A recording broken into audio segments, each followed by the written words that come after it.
Պատրաստում եմ քաղցր շարուց նորից, ընկուզ եմ գնել, ընտրում եմ ընկուզների առողջը, սպիտակը, որը որ վնասված չէ, նոր տարվա սեղանի համար,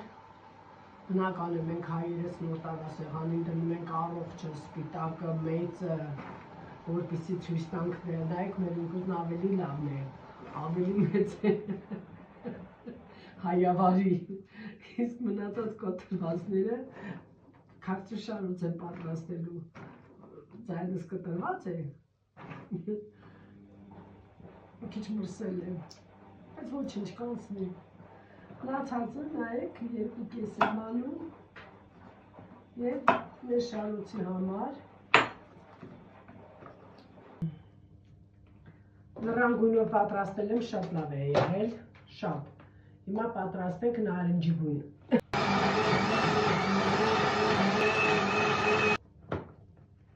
Նարնջի հյութը պատրաստ է։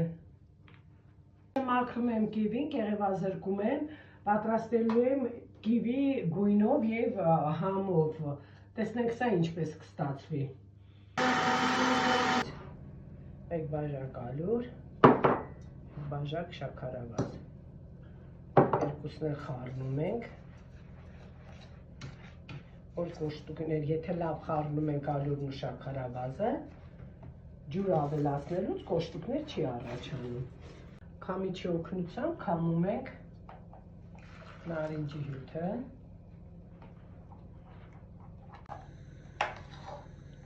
Դնում ենք և սկսում ենք անդադ խառնել։ Սա մեր օրանժ գույն է, նարնջագույն է, նարինջ, մանդարին, սա մեր կիվին է, տեսնենք ինչպես կստացվի, բայց պետք է անընդհատ խառնել, որպեսզի շփոթի նման, սովորական շփոթ, մի աննշան աղացած դարչին ու մեխակ եմ խառնելու, որ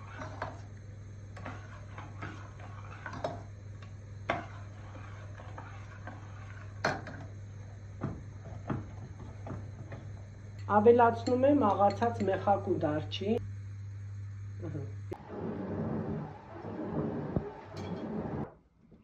Արդեն մեր շփոթը պատրաստ է, առաջի անգամ թաթախելով, հետո երկրորդ անգամ էլ կթաթախենք, գույնը ավելի գեղեցիկ կլինի։